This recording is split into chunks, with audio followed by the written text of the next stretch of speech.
চুক্তিৰ যিবিলাক দফা আছে এই দফাবিলাক কি হ'ব আখৰে আখৰে পালন হ'ব তেতিয়াহে জানিব যে আমাৰ যিখন চুক্তিকাৰী চৰকাৰ হয়নে চুক্তিকাৰী চৰকাৰ কোন হ'ব EPPL প্ৰমোদ বড়োৰ চুক্তি হৈছে নে নাই তাৰ লগত আৰু আছে হয়নে নাই এই চুক্তিকাৰী চৰকাৰখন যেতিয়া হ'ব ৰাইজে এই চৰকাৰখনক যেতিয়া কি কৰিব বিপুলভাৱে সমৰ্থন দিব 80% ভোট দিব তেতিয়া আমাৰ চুক্তিৰ যিবিলাক দফা আছে এই দফাবিলাকক বাস্তৱায়িত কৰাত সহজ হ'ব হয়নে নাই যে আমি বিচাৰিছোঁ BTR চুক্তিৰ কাৰণে কি কৰিছে যিখিনি ST ভোটাৰ অৰ্থাৎ বড়ো ভোটাৰ সেই গোটেই বড়ো ভোটাৰছে কি বিচাৰে EPPLক বিচাৰে আৰু EPPL যেনেধৰণে চুক্তিবিলাক পালন কৰিব বিচাৰিব তেনেধৰণে তেওঁলোকে কৰিব পাৰিব গতিকে আমাৰ প্ৰাইমাৰী আণ্ডাৰত যিসকল বড়ো বা ST প্ৰাইমাৰী সদস্য আছে বুথ কমিটিৰ সদস্য আছে সেইসকলে এফচু কৰ্মীৰ লগত যোগাযোগ ৰাখিব লাগিব এফচু কৰ্মীৰ লগত যোগাযোগ কৰি প্ৰতি ঘৰ মানুহক ঘৰত সোমাই প্ৰতিজন মানুহক মেনেজ কৰা প্ৰক্ৰিয়াৰ কাৰণে আহ্বান কৰি আমি আমাৰ ভোটটো 80% কৰাব লাগিব আৰু ঠিক তেনেকৈ কি কৰিব লাগিব যে আমাৰ যিখিনি মাইনৰিটি ভোট আছে এই মাইনৰিটি ভোটটোও কি কৰিব লাগিব আমাৰ দললৈ কেনেকৈ পাৰিলে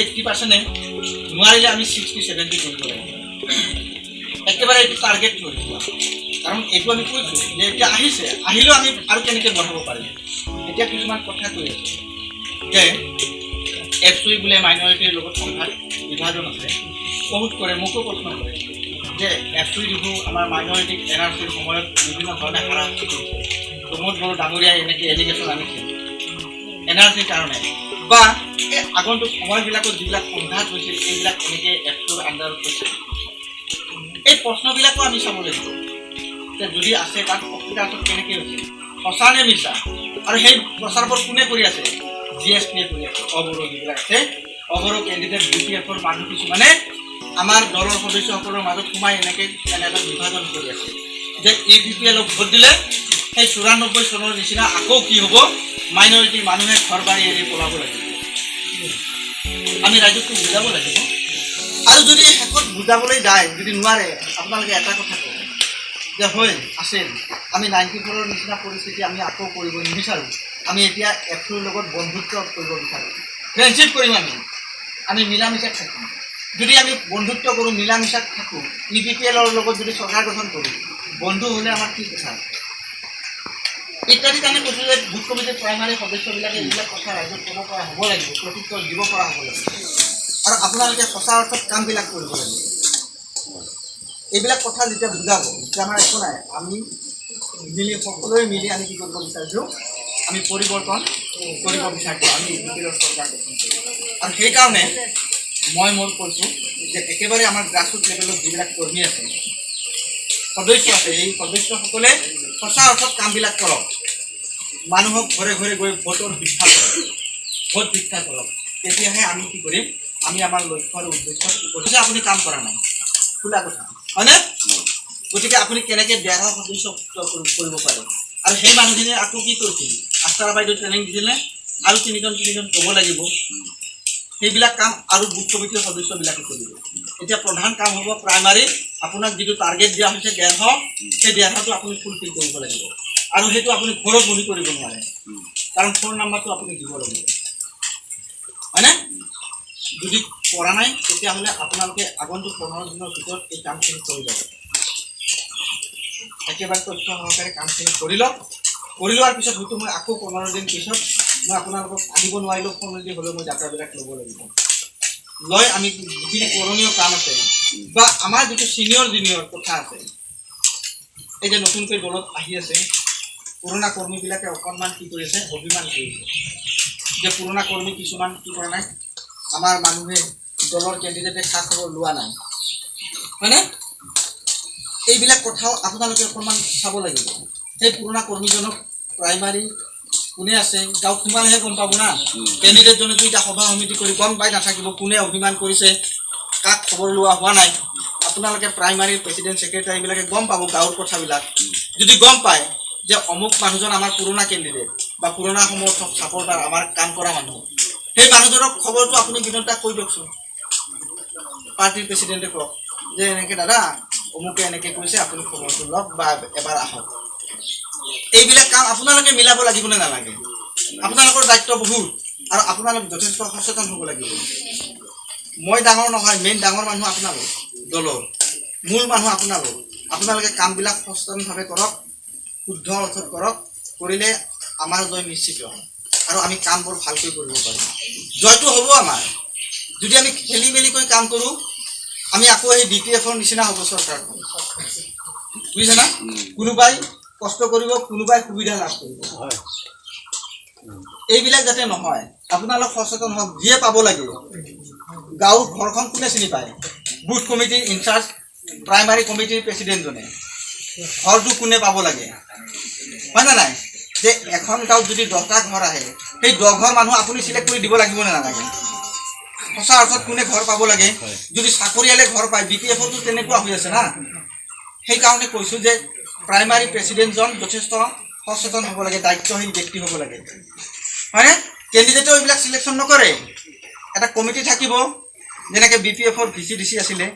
কিন্তু এতিয়া আমি হয়তো ভাবিছোঁ যে VCDCৰ সলনি আমি কিবা বেলেগ কিবা কৰিব পাৰোঁ নেকি, অকণমান ডেভেলপমেণ্টেল বৰ্ড কৰিব পাৰোঁ নেকি, এইবিলাক আমাৰ চিন্তা চৰ্চা আছে।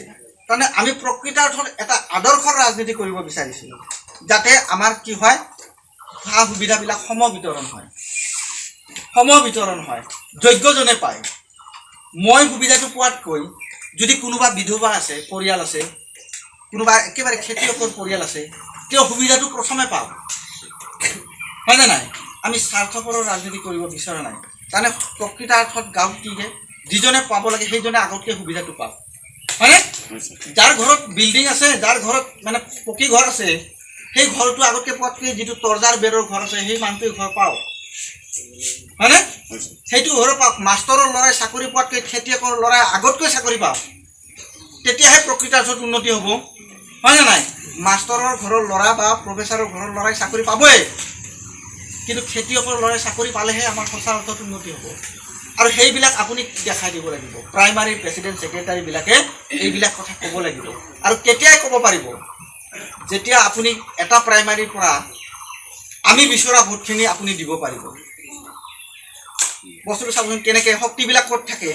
আপোনাৰ শক্তিটো ক'ত হ'ব? আপুনি যেতিয়া আপোনাৰ আণ্ডাৰত, আপোনাৰ কি আছিলে, বুথ কমিটিৰ আণ্ডাৰত 1000 ভোট আছে, 1000 ভোটৰ যেতিয়া আপুনি 700 দিব পাৰিব, 700 পালোঁ, তেতিয়া আপোনাৰ শক্তিটো বহুত বেছি।